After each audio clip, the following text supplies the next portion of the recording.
الشيطان الرجيم بسم الله الرحمن الرحيم الحمد لله رب العالمين وصلى الله على سيدنا ونبينا أبي القاسم المصطفى محمد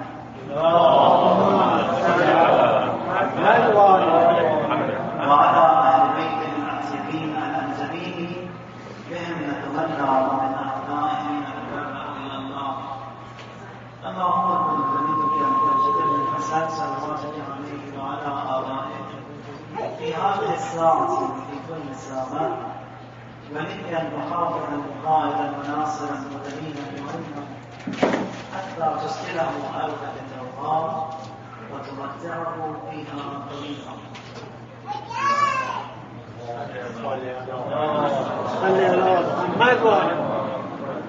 There was a question regarding sending our children to Muslim schools. Are we duty bound to send them, or is there any other option, or do we have to send them to a Shia school if we have one? What if we don't send, etc.? The first and the foremost duty that is assigned to the parents is that they have to provide the Islamic education to the children. It is wajib upon them, they must. And if they haven't done that, they will be questioned before Allah. During the time of Prophet Isa, and again the same thing is seen with other Ma'sumin, there says that Prophet Isa, he was passing by a cemetery, a graveyard. And then he says to his companions, be quick, just rush and leave the space quick. They say, why? He says that one of the dwellers of one of the graves there, he is being punished. And again, the next year when he passes from there, he says, slow down, calm down, let's stay here. The companions, they say, why did you do that last year and why do you want us to stay this year? He says that this person who is buried here, he had a son, and today he is 7, and for the first time he said Bismillah ar-Rahman ar-Rahim.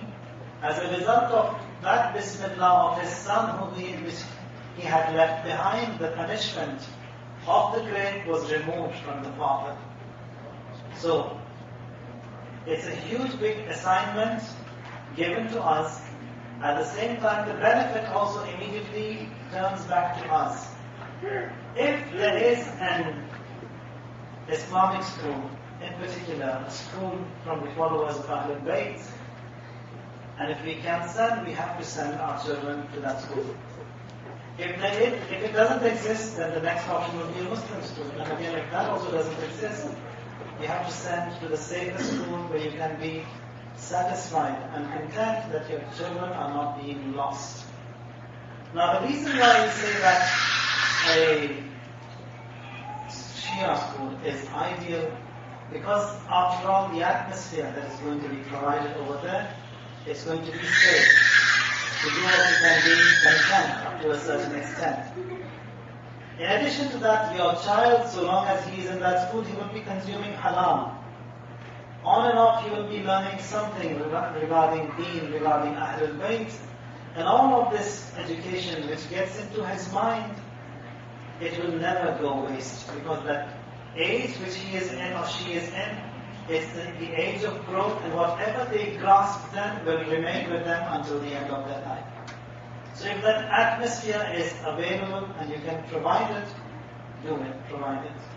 And if a person can afford it, then it's worth doing it. So that was one of the questions.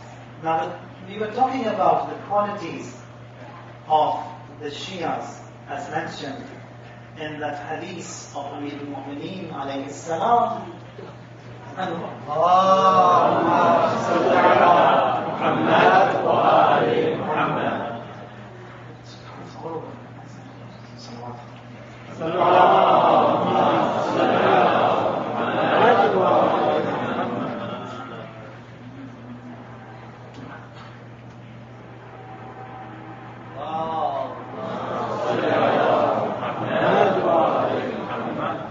On and off, we talked about coming closer to the existence of Allah.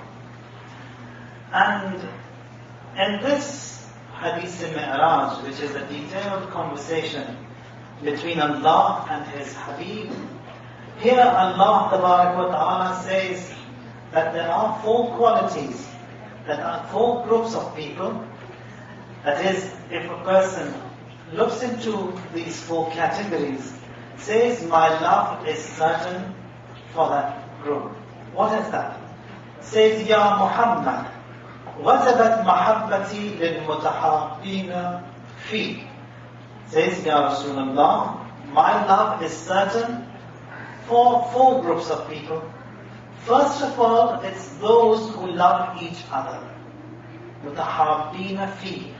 And they love each other, not just random, it's for the sake of me. That is the criteria of their love, it's for the sake of God. That is, if I love someone, it is because Allah loves him. It is because he is a practicing Muslim.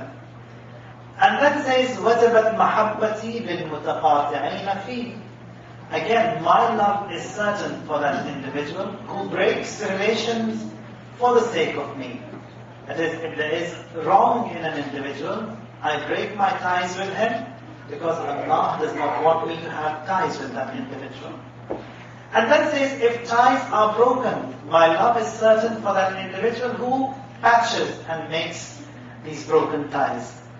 And finally says, وَجَبَتْ مَحَبَّتِي لِلْمُتَوَكِّلِينَ عَلَيْهِ.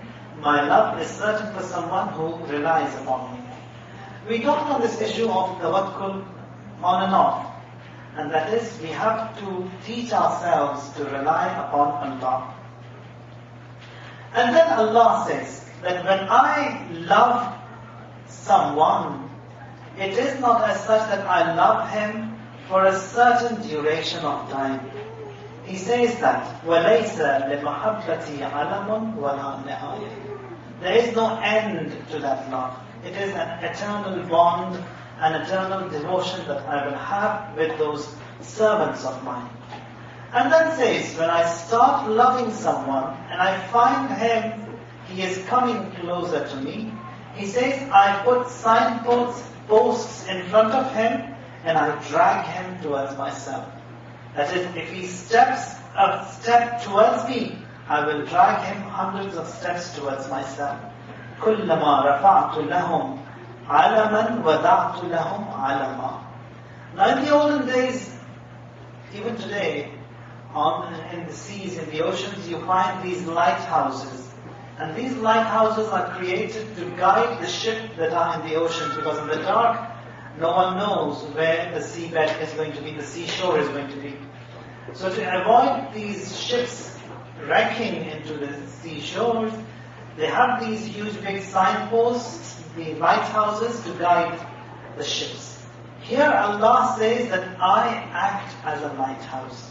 That is, I constantly guide these servants of mine who possess these qualities and who have this love of mine. And because of that love of mine, I also constantly guide them. That is, on and off. I keep on signposting them. There's a post there so that they see where that light is from and they head towards that destination. And again, when they come closer to me, I show them another sign so that they come even further closer to me. Now, when it comes to love, and that is loving the existence of Allah, because this entire creation that Allah has, it has been opened based upon love. It says that how do we know that we love God? And if we love God, what do we do?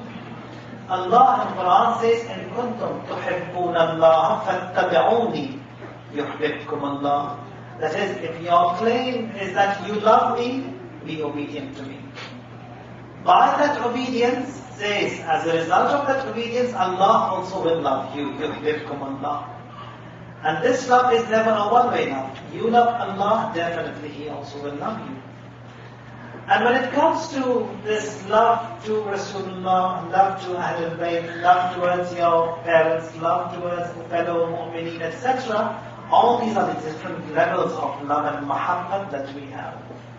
So, if we, assuming this entire concept of love as a tree, If you love the roots and the stem of the tree and you assume it to be in the existence of God, and this tree has branches, has leaves. If you think that the leaves, for example, are mu'mineen and you love them, you cannot just love those leaves. You have to love those leaves that are attached to those branches, which is attached to that stem, again, which is connected to that root. That whole package has to be loved. If you just take one of the branches of it and disregard the entire tree, it's going to be of no use. Because Allah says, "In kuntum tuhibbuna Allah fattabi'uni." That obedience has to be there, that entire package has to be taken. If you think that this love is existing. The other thing which I had in mind to mention over here today, it's ikhlas, sincerity. That is, in all of these worships that we perform, and again, in addition to the worships, whatever we do, this sincerity has to be there. Without ikhlas, no matter what a person does, will be thrown onto our faces. Ikhlas means sincerity. Ikhlas means the actions have to be pure. Now, to judge this and to understand what it means, for example, Allah has given you wealth. Sometimes He gives you a position, a rank, a nice job. Sometimes He gives you a good name in the community. Sometimes He gives you fame in the community. So with these four things, you can judge for yourself as to whether we are sincere or not. With this wealth that Allah has given to us, do we possess that ikhlas in spending it? Are we sincere in it? Or this name, fame, or this rank that Allah has given to an individual, how sincere he is? That is, in all of these four categories, we have to look and see that how much a reflection of God exists in us. Or in simpler words, as Quran says, does it possess the color of Allah, or does it not possess the color of Allah? Sibghat Allah, وَمَنْ أَحْسَنُ مِنَ اللَّهِ سِبْغَةً. That is, the best of colors which a person can possess is the color of Allah. That is, the best of essences that we can have, the best of reflection we can be is the reflection of Allah. And if someone possesses that color of God, he will be rewarded based upon the amount of reflection he possesses. Now when we talk about ikhlas, sincerity, for example in prayers, we are said that you have to be sincere in your prayers.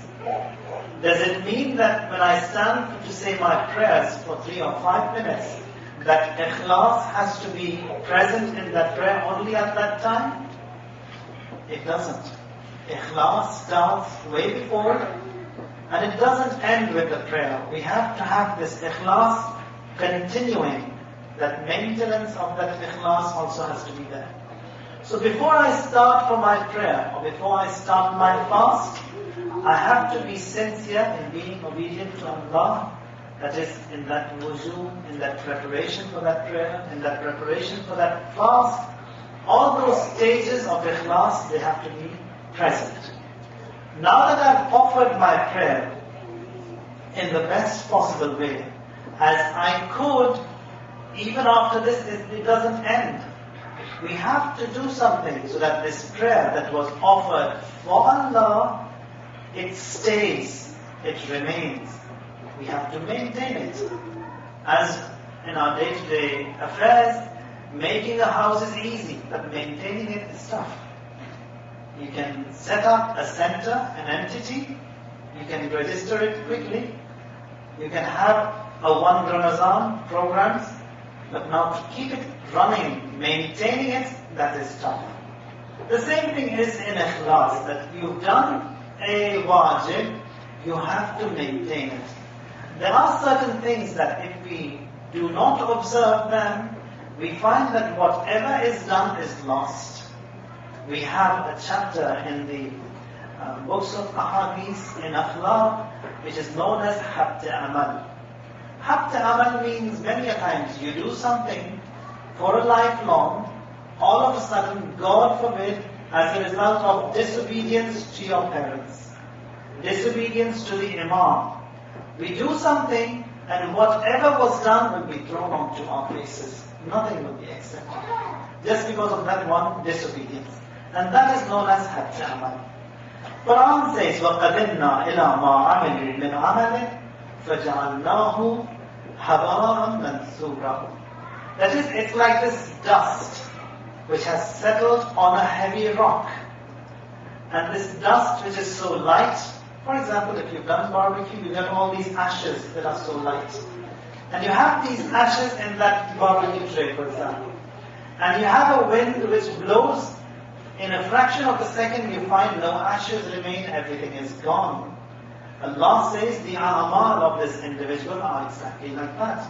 That is, he's worked hard, he has made, he has prepared, he has sent, but nothing has remained. It's like that dust which has been blown and nothing remains from it.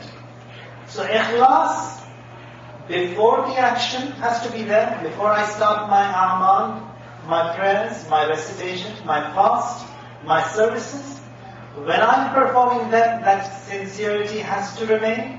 And once I've done it, again I have to keep it, retain it, maintain it.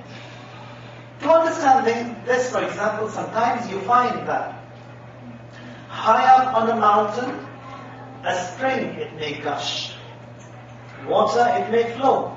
And all the way from that mountain, from a height of, for example, 3,000 feet, you will find that that river flows and you get that pure water from the origin, the source of it, and all the way it flows, and by the time it gets to its destination, which is the bottom of the mountain, still you have got that pure water, you can drink it. Sometimes you find that the origin is good.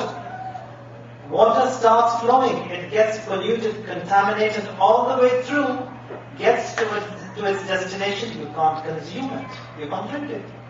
Sometimes you find that the origin is dirty, but it gets filtered all the way through, that filters and pebbles and stones, and when it gets to its destination, it's clean. So that is also possible. But the best of it is that the origin of the amal should be pure, and the path on which this amal is passing, that too has to be pure, and the destination, again, that has to be pure. And if we find that khulus and that ikhlas and sincerity, and again, if we look into the teachings of Ma'sumeen, here are 6 Imam Sadiq alayhi salam.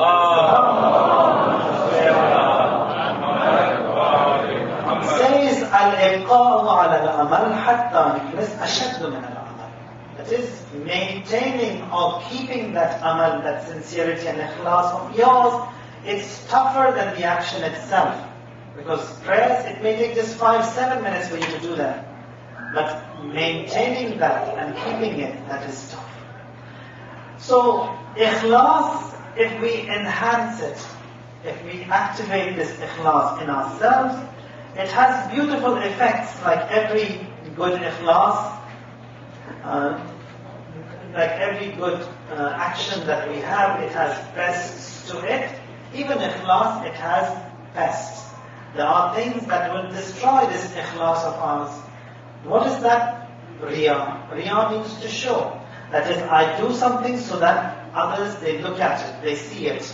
So that way, that ikhlas also will be ruined, as a result of which, that action which I do, that also will be lost. Now here, amidst the sayings that we have, the Prophet, he says that إِنَّ أَخْوَفَ مَا أَخَافُ عَلَيْكُمْ الشِّرْكُ الْأَصْغَرُ. Rasulullah says to his people that the most I fear for you all is that minor shirk. And people who are present over there, they say that, what is that? قَالُوا وَمَا الشِّرْكُ الْأَصْغَرُ يَا رَسُولَ اللَّهِ. And in reply, Rasulullah says, هُوَ الرِّيَاءُ. That is riya. That is, you do something so that others look at you. May that be whatever you can think of, so that people, they look at you, they are happy with what you have done, and nothing of that was for Allah. All of that was to show to others. And then says, يَقُولُ اللَّهُ تَعَالَى يَوْمَ الْقِيَامَةِ إِذَا جَازَ الْعِبَادِ بِأَعْمَالِهِمْ اذهبوا إلى, and Allah says, on the day of judgment, when He will be rewarding and will be punishing, or when He will be rewarding there, and this person who has done and performed all his life says, you did that, but Riyah existed in it, go and take your reward from that person who you performed it and for who you showed. I'm not going to give anything to you. That person who you showed it to, go and get your reward from him. فَانْظُرُوا هَلْ تَجِدُونَ عِنْدَهُمُ الْجَزَاءَ, and then go and see whether or not they can reward you. So, Ikhlas has to be there in all of our amal. العبادة الخالصة أن لا يرجو الرجل إلا ربه ولا يخاف إلا ذنبه. That the most sincere of our ibadah, our servitude, is that whatever we do, hope is only from Allah. And we don't fear anything but the wrong that we do and the sins that are done by us. لا يسير العبد عبدا خالصا لله عز وجل حتى يسير المدح والذب عنده سواء. If you want to judge and see that whether or not the amal we do, they are sincere, and whether or not ikhlas exists in them, Imam says, look into your performance. If you've done something, are you waiting for people to say that you've done a good job? Or do you fear people that they would blame you? If you are waiting for the people to glorify you, or you are expecting not to be blamed by the people, then know that there's something wrong in your niyyat. If it was for the sake of God, then you wouldn't worry what is going to happen. Now what we learn from Ashura is that when Abu Abdullah Hussein was said that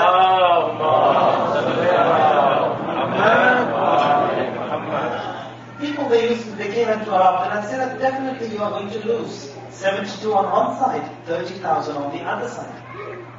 Imam says, I don't care. Even if I lose, I don't care. Because what makes me happy and pleased is that I have performed my duty. Now what people say, whether or not I win or lose, I don't care. That is that sincerity, the height of sincerity which we find and which exists in the existence of Abba. Here, our first Imam, he says that the person who does not have ikhlas in his actions says, lam yuqbal, that action will never be accepted from him. بالإخلاص تتفاضل مراتب المؤمنين. If you want to judge how a person is, see how sincere he is. How much of an ikhlas exists in that individual. The actions of believers, they are graded by their ikhlas. So what shall we do to get this level of sincerity? Marhum Imam Khomeini rahmatullah alayhi, he attained the rank of ijtihad at a very young age. Very young. And again, one after the other, those levels and ranks, the positions which they were elevating until he comes to a rank, becomes the leader of the Islamic revolution. And whatever we find today is all the movements, all these majalis wherever worldwide, a share of thawab goes to him automatically. Because the inception was from them. And all of that was due to that ikhlas. That is, the more sincere a person is, the more productive that action of his will be. His endeavor was to perform the divine duties which brought this lofty, him to this lofty position. A few days just before the demise of Marhum Ayatollah Rizwan Burujerdi, people they came to him and they found this old man, he is crying. Those who were present over there, they said that, why do you cry? You should be happy, even if you are dying. Because he was saying that it's my last moment, I'm departing from this world. They said that, why do you worry? You've taught so many students, you've written so many books, all these services you've provided, so many mosques that have been built, this Hawza in Miyah, whom it was established, so much of efforts you had, why do you worry? This old man, he starts crying. Crying, bursted into tears. And then he recites this hadith. Says, خلص العمل فإن الناقد قصير بصير.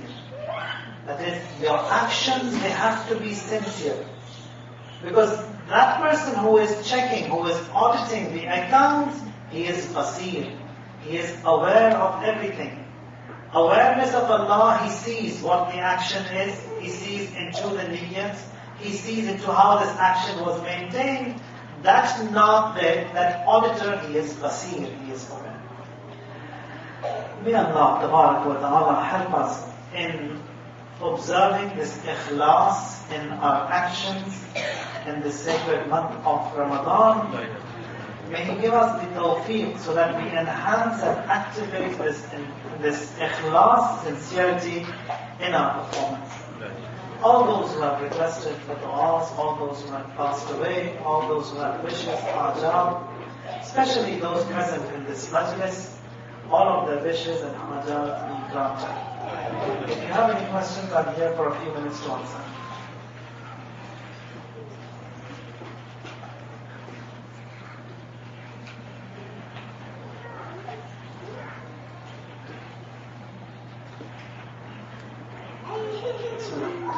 According to the hadith before, does that mean if the action has even a small percentage of shirk, like let's say 1% shirk, and then the rest is all for Allah, then it still will not be accepted? The question is, if there was just a fraction of riyah in an action, whether or not it will be accepted. We have both types of reports over here. That is only touch and leave the space. They say why? He says that one of the dwellers of one of the graves there, he is being punished. And again, the next year when he passes from there, he says, slow down, calm down, let's stay here. The companions, they say, why did you do that last year and why do you want us to stay this year? He says that this person who is very clear, he had a son and today he is 7, and for the first time he said Bismillah ar-Rahman ar-Rahim. As a result of that Bismillah of his son which he had left behind, the punishment of the grave was removed from the father. So, it's a huge big assignment given to us. At the same time, the benefit also immediately turns back to us. If there is an Islamic school, in particular a school from the followers of Ahlul Bayt, and if we can send, we have to send our children to that school. If it doesn't exist, then the next option will be a Muslim school. And again, if that also doesn't exist, يحيى المخاطر المقاعد المناصر المدنين بمنهم حتى تسكنه أرضا التوقار وتمتعه فيها طويلا.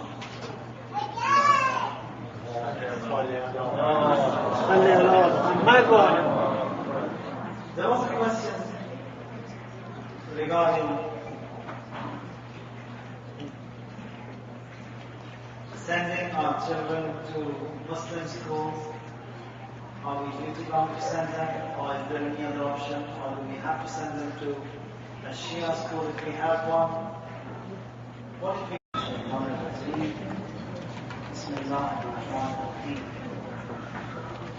Alhamdulillah Rabbil Alamin wa sallallahu ala sayyidina wa nabiyyina Abil Qasim al-Mustafa Muhammad